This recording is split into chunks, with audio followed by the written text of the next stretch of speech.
Assembly मेंबरान की, उसमें आप लोग आए। जैसा कि आपको पता है कि पाकिस्तान पीपल्स पार्टी को अल्हम्दुलिल्लाह सिंध असेंबली में 2/3 मेजॉरिटी हासिल हुई है और पाकिस्तान पीपल्स पार्टी की तरफ से चेयरमैन बिलावल भुट्टो जरदारी साहब ने सैयद अवेज़ शाह साहब और एंथोनी नवीद को स्पीकर और डिप्टी स्पीकर के लिए नामजद किया है। तो दोनों हमारे स्पीकर और डिप्टी स्पीकर के जो उम्मीदवार हैं पार्टी के, उनके नॉमिनेशंस जो हैं वो जमा कर दिए गए हैं। आज शाम को स्क्रूटनी है और इंशाल्लाह ताला जैसे कि वाज़ेह है कि पीपल्स पार्टी को बढ़तरी हासिल है, इंशाल्लाह पीपल्स पार्टी इसको जो है वो कामयाबी से इस मरहले से भी निकलेगी। उसके बाद फिर वज़ीर आला साहब के इलेक्शन में भी इंशाल्लाह ताला चीफ मिनिस्टर के लिए सैयद मुराद अली शाह साहब की इलेक्शन वो अमल में आएगी। इस वक्त असेंबली में जिस तरह सिंध की आवाम ने भरपूर तरीके से पाकिस्तान पीपल्स पार्टी को एक क्लियर मैंडेट दिया है और एक भारी अक्सरियत पीपल्स पार्टी को दी है, तो पीपल्स पार्टी की तरफ से भी हम समझते हैं कि हम उस आवाम के ना सिर्फ के हम शुक्रगुजार हैं, लेकिन आवाम का एक कर्जा है जो कि इन तमाम मेंबरान के कंधों पर है। और उसी के लिए जिस तरह कल चेयरमैन बिलावल भुट्टो जरदारी साहब ने कहा था अपने खिताब में कि हर मेंबर की ये जिम्मेदारी है कि ना सिर्फ कि हमें उस आवाम ने जिसने ऐवानों में भेजा है उनके जो भी मसाइल हैं, उनके जो भी इश्यूज़ हैं उसको हल करें, पर उसके साथ साथ चेयरमैन साहब ने कहा था कि जितने भी अपोजिशन के मेंबरान हैं, चाहे वो असेंबलियों में मौजूद हैं या वो असेंबलियों में मौजूद नहीं हैं, उन सब से हम डायलॉग करें और अगले 5 साल हमारी कोशिश ये होगी कि हम अफ़ाम व तफ़हीम के साथ इस सूबे को आगे लेकर चलें। क्योंकि हम ये नहीं कहते कि जो इलेक्शन में हमारे नारे अलग हों, इलेक्शन के बाद हमारी सोच अलग हो। जो मंशूर चेयरमैन बिलावल भुट्टो जरदारी साहब ने इलेक्शन में दिया था, जिसमें उन्होंने कहा था कि जी चुनो नई सोच को, और उस सोच का मकसद ये था कि अफ़ाम व तफ़हीम के साथ हम चलें। ये था कि जी जो पॉलिटिकल पार्टी ये हमारे राइवल ज़रूर है, ये हमारी खुदा न खासा दुश्मनियाँ नहीं हैं कि हम उनको दुश्मनों की तरह ट्रीट करें। और अगर आप वैसे भी जब साहिब इक़्तिदार होते हो तो आप पर जिम्मेदारी वैसे भी होती है, बट उसके अलावा भी जो पार्टी की लीडरशिप की पॉलिसी वो यही है कि सारी पॉलिटिकल पार्टीज़ को एक पेज पर ले आएँ। क्योंकि इस वक्त जो इशू है वो है मुल्क के मसाइल। मुल्क के मसाइल क्या हैं? इस वक्त मुल्क एक संगीन मसाइल से दो चार है। इस वक्त इकोनॉमिकल क्राइसिस मुल्क में मौजूद है। पॉलिटिकल अनस्टेबिलिटी के लिए भी कुछ शरपसंद लोग चाह रहे हैं कि मुल्क में वो भी चीज़ शुरुआत हो, उसको हमें हर सूरत में रोकना है। आपकी नज़र से ये भी गुजरा होगा जिस तरह एक पॉलिटिकल पार्टी ने चंद दिन पहले ये फैसला किया है कि वो IMF को एक ख़त लिखने जा रहे हैं। अगर मैं अपनी ज़ाती राय दूं तो मेरे हिसाब से मैं किसी भी पॉलिटिकल पार्टी को खिलाफ कोई सर्टिफिकेट देने के ख़िलाफ़ होता हूं कि कोई कहे जी कि ये वफादार है, ये गद्दार है, ये नहीं है। कोई ऐसी सोच मेरी भी नहीं, ना मेरी पार्टी की है। लेकिन IMF को ख़त लिखने का मकसद ये है, मैं समझता हूँ कि 9 मई को जो हुआ वो बहुत छोटी सी चीज़ थी। जो 9 मई को हुआ है वो एक बहुत छोटी सी चीज़ है। क्योंकि इस ख़त का मकसद क्या है? ख़त का मकसद उस जमात का ये है कि या तो हमें इक़्तिदार मिले या तो हमें मैंडेट ज़बरदस्ती दिया जाए, और वो जमात करिए जो खुद 2018 के मैंडेट की बेनिफिशरी रही है, 2018 की तारीखी रिगिंग की बेनिफिशरी रही है। वो जमात ये कह रही है कि या तो हमें IMF इंश्योर करे कि हमें वो मैंडेट मिला जाए, वरना जो है IMF पाकिस्तान की इमदाद या जो भी एग्रीमेंट्स है वो रोक दे। तो दो चीज़ें, पहली बात ये कि क्या हमें अपने अंदरूनी मसाइल के लिए किसी गैर मुल्क को या उसकी किसी कंपनी को या किसी फर्म को या किसी इदारे को ये कहना चाहिए कि आप हमारे अंदरूनी मसाइल में इंटरफेरेंस करें? क्या ये हम पे सही है? और ये वो जमात कह रही है जो कहती थी कि जी हम किसी के गुलाम नहीं है, बैरूनी मुदाखलत नामंजूर। तो वही जमात आज बैरून मुल्कों को मिन्नतें कर रही है कि आप पाकिस्तान को पूरी कौम को ब्लैकमेल करें कि या तो उनको मैंडेट दे दे, वरना तो जो है वो पाकिस्तान की इमदाद रोक दी जाए। दूसरी बात, सबसे छोटी बात, इलेक्शन एक बहुत छोटी सी चीज़ है। 5 साल आना नहीं आना, 5 साल में गवर्नमेंट रहना नहीं रहना, बहुत छोटी सी चीज़ है। लेकिन अगर आपने IMF को लिखा, हालांकि मुझे पता है कि इसके इंशाअल्लाह ताला होगा कुछ भी नहीं, लेकिन खुदा ना खास्ता अगर IMF आपकी ये बात मान लेती है, जो कि नहीं होगा, मैं फिर भी कह रहा हूँ खुदा ना खास्ता, लेकिन तो उसके असरात क्या होंगे?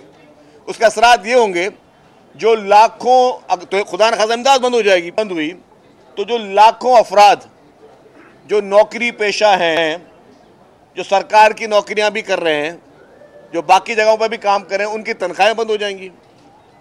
खुदा न खासा वर्ष कम वर्ष पे बात करें, उनकी तनख्वाहें बंद हो तो फिर वो लाखों के बाद करोड़ों फैमिलीज वो भूख और फाकों पे गुजरेंगी, और उसमें फिर जो उनके अपने वोटर भी कुछ शामिल होंगे वो भी फाकों की जिंदगी गुजारेंगे। तो मेरा ये सवाल है कि क्या कोई पाकिस्तान का लीडर, कोई सन ऑफ द सॉइल, कोई पाकिस्तान का कोई बाशिंदा ये सोच भी रख सकता है कि सिर्फ इक्तदार की हवस के लिए, इक्तदार की कुर्सी के लिए लाखों करोड़ों लोग जो है अफराद वो बेरोजगार हो जाएं, मुल्क खुदा न खासा डिफॉल्ट करे, या मुल्क को खुदा न खासा नाकाबिल तकवीन जो है वो नुकसान पहुंचे?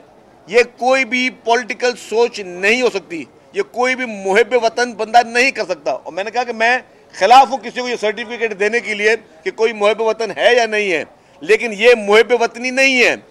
9 मई को आपने पाकिस्तान के चंद इदारों को, पाकिस्तान की सलामती के इदारों को, पाकिस्तान की इमलाक को नुकसान पहुंचाया। ये जो कदम आप उठाने जा रहे हो, ये आप 24 करोड़ अवाम के ऊपर आप हमला करने जा रहे हो। 24 करोड़ अवाम में मासूम बच्चे, खवातीन, लोगों की फैमिली, लोगों के घर, लोगों के खानदान, सबको आप तबाह करना चाहते हो। इस तरह की सोच रखकर, इससे आपकी सोच की, जहन की अक्कासी होती है। मैं ये कहता हूं 5-6 महीने हुए इमरान खान को भी जेल में, सिर्फ, इससे ज़्यादा टाइम नहीं हुआ, सिर्फ 5-6 महीने। 5-6 महीने में एक शख्स अगर जेल में, तो उसकी ये सोच होगी, यार मैं कहता हूँ सलाम पेश करें आप मोहतरम आसिफ अली जरदारी साहब को, जो 11 साल जेल में रहे, कभी उन्होंने इस तरह की बात नहीं की। पाकिस्तान पीपुल्स पार्टी, जिसके लीडर शहीद जुल्फिकार अली भुट्टो का अदालती कत्ल हुआ, कभी पीपुल्स पार्टी ने नहीं कहा कि जी जब तक शहीद जुल्फिकार अली भुट्टो साहब के अदालती कत्ल का फैसला नहीं हो जाता, पाकिस्तान की खुदा न खासा इमदाद बंद कर दें आप। पाकिस्तान पीपुल्स पार्टी ने कभी नहीं कहा कि जब तक हमारी कायद मोहतरमा बेनज़ीर भुट्टो शहीद के कातिल गिरफ्तार नहीं होते, तब तक पाकिस्तान की इमदाद बंद की जाए। कुर्बानियां तो जान के नजराने इन लोगों ने दिए। जिस खानदान ने पाकिस्तान के लिए कुर्बानी दी, अपने जान के नजराने दिए, उसने कभी वर्स्ट कम वर्स्ट केसेस में भी ये नहीं कहा। जब मुल्क में आग लग रही थी 27 दिसंबर के बाद, तब भी नारा लगाया पाकिस्तान खपेगा। तो उस पॉलिटिकल पार्टी की आप सोच देखें कि पाकिस्तान के जो असली सन ऑफ द सॉइल हैं, जिनका जहन, जिनकी सोच, जिनकी वफादारियां और जिनकी मोहब्बत इस मिट्टी से है, उनकी सोच क्या है। और वो शख्स जो कि इस मुल्क में धांधली की पैदावार, 2018 की इलेक्शन के जो RTS के जो ड्रामे हुए उसकी पैदावार, वो शख्स जिसको आर्टिफिशियल लीडर बनाया गया, उसके धरने स्पॉन्सर किए गए, उसकी पूरी पॉलिटिकल पार्टी को स्पॉन्सर किया गया, एक मसनूई लीडर जो सिर्फ 4-5 महीने नहीं हुए जेल गए हुए, उसकी सोच इस मुल्क के बारे में क्या है कि वो एक खुदकश बमबार बनकर इस मुल्क के 24 करोड़ अवाम के ऊपर हमला करना चाह रहा है। वो शख्स खुदकश बमबार बनकर चाहता है कि इस मुल्क का बच्चा जो है सो भूख के लिए रोए, और वो जो है वो रोटी के लिए रोए, क्योंकि उसको इख्तियार नहीं मिला। तो ये मैं समझता हूं कि जितने भी पैरोकार हैं इस पार्टी के, वो अपनी आंखें खोलें, और वो इस तरह की चीजों का फैसला करें कि इस मुल्क के साथ कौन क्या करने जा रहा है। जी साहब, ये बता दें कि GDA जमात इस्लामी और आपके और रफीक जो है PTI वगैरह, तो ये आपके मैंडेट को जाली क्यों कह रहे हैं जब आप इतनी बड़ी अक्सरियत से जीते हैं? भाई इलेक्शन सबने देखे हैं मेरे भाई। हमने तो ये कहा कि हमने इनको अपनी सीट भी मैंने सबसे पहले ऑफर की, मैं कि मेरी सीट है, ये मैं छोड़ रहा हूँ। GDA ने इलेक्शन लड़नी है, जमात इस्लामी ने लड़नी है, JUF ने लड़नी है, कर रहे हैं, एक ही सीट पर कर लेना पहले मुकाबला, पता चल जाएगा कि आप अगर कितने मकबूल हैं, कर लें। इसी तरीके से इशू क्या, ये जिन जमातों की बात करें, पूरे सिंध भर में मिला के उन्होंने 20-25 उम्मीदवार नहीं खड़े किए। और वो मैंडेट की बात करें, तो अब जाहिर है उनको अपनी फेस सेविंग करनी है।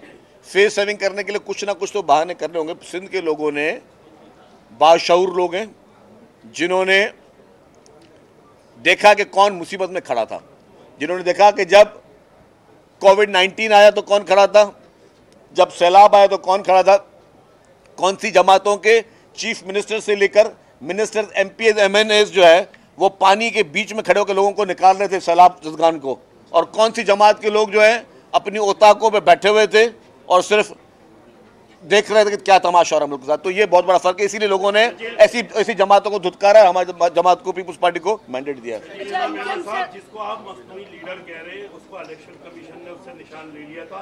मुख्तलिफ निशानात में सबसे ज्यादा वोट लिए हैं, और अगर फेयर इलेक्शन होते तो तकरीबन 170 सीटें उनका दावा कर रहे हैं, वो उसी पे वो एहतजाज कर रहे हैं। तो इतने वोट मिल गए एक मसनूई लीडर को। एक अर्ज कर लो आपका सवाल बहुत अच्छा मेरे भाई।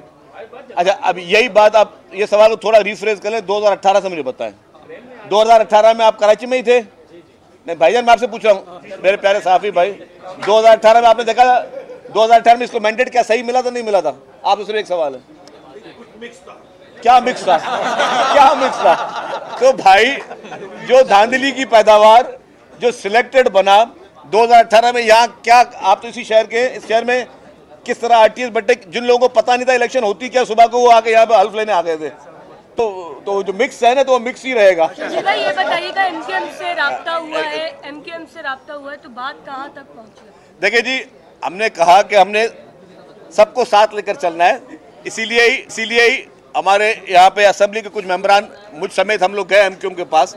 हम चल के गए असेंबली के अंदर ही, हमने कहा कि जी हमारा उम्मीदवार खड़ा हुआ है, हमें खुशी होगी कि इस इलेक्शन में आप हमारे उम्मीदवार को वोट दें, जो कि एक सबका एक फर्ज होता है। वो एमक्यूएम ने कहा है कि जी वो सोच के जवाब देंगे, तो जो सोच के जवाब देंगे वो हमें कबूल होगा। आप ये बताइएगा कि अभी जो है आपने कहा कि वो सिलेक्टेड है, धांधली नहीं हुई, इस बार जो है बिल्कुल फेयर इलेक्शन हुए।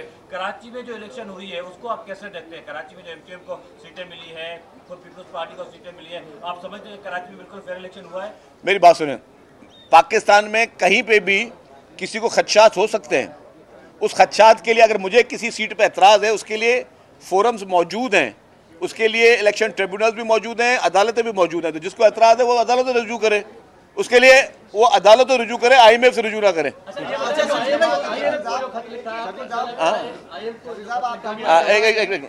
लिखा गया है, आपको क्या लगता है कि इस पर कुछ होगा?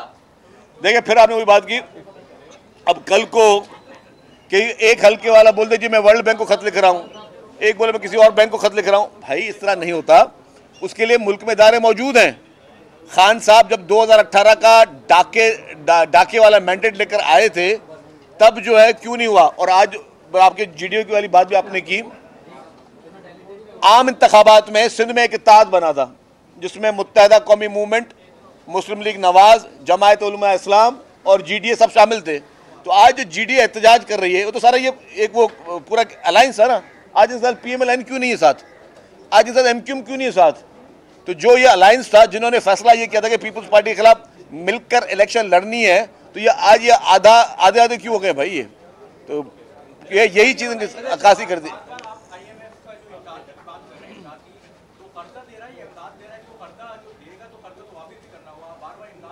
देखिए बात सुनो, बेसिकली लोन भी होता है।